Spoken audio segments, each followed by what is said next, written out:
একটি 19 বছর বয়সী মেয়ে তার প্রেমিকের কাছে গিয়ে বলে, আমার 20তম জন্মদিনে তুমি আমাকে কি উপহার দিবে? ছেলেটি মুচকি হেসে বলল, এখনো তো অনেক সময় আছে, আর সময় হলে তুমি তোমার জন্মদিনের উপহার পেয়ে যাবে। বেশ কিছুদিন যাওয়ার পর একদিন হঠাৎ করে মেয়েটি অজ্ঞান হয়ে যায়। বাসার সবাই বেশ অস্থির হয়ে যায়, কিছুই বুঝে উঠতে পারছিল না কেউ কি হয়েছে মেয়েটার। তারপর সবাই মিলে তাকে হাসপাতালে নিয়ে গেল। হাসপাতালের ডাক্তার অনেক পরীক্ষা নিরীক্ষা করার পর তার পরিবারকে জানালো, সাদিয়ার হার্টে একটা ছিদ্র ধরা পড়েছে।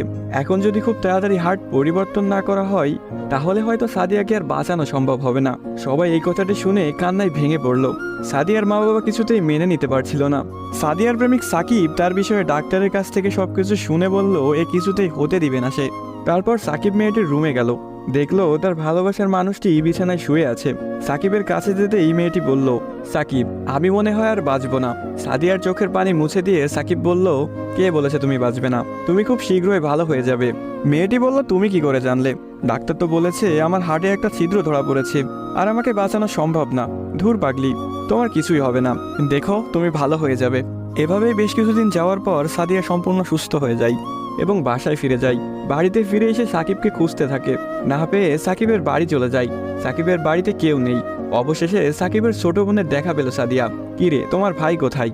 সাকিবের বোন কোনো কথা না বলে হাতের ইশারা করে সাকিবের রুমটা দেখিয়ে বলে উঠল, টেবিলের উপরে আপনার জন্য একটা চিরকুট রাখা আছে।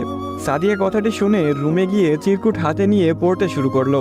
প্রিয়তমা, আমি জানি যেদিন তুমি এই চিরকুটটি হাতে পাবে সেদিন তুমি সম্পূর্ণ সুস্থ হয়ে যাবে, সবকিছু ঠিক হয়ে যাবে আগের মতো, যেমনটা আমি তোমাকে বলেছিলাম। আমি বলেছিলাম না কিছু হবে না, দেখছো তাই হয়েছে। তুমি আমার কাছে 20তম জন্মদিনের উপহার চেয়েছিলে না? অনেক ভেবেছি, কিন্তু তোমাকে কি উপহার দিব ভেবে পাচ্ছিলাম না। তোমার অসুস্থতার কথা যখন ডাক্তারের কাছ থেকে শুনলাম, যখন বললো একটা হার্ট খুঁজতেছিল, তখন মনে হলো তোমার জন্য এর চাইতে ভালো কোনো উপহার হয় না। আমার হার্টটাই ছিল তোমার জন্য শ্রেষ্ঠ উপহার, যা আমি তোমাকে দিয়ে গেলাম। মন খারাপ করো না, আমি আকাশের ওই উপর থেকে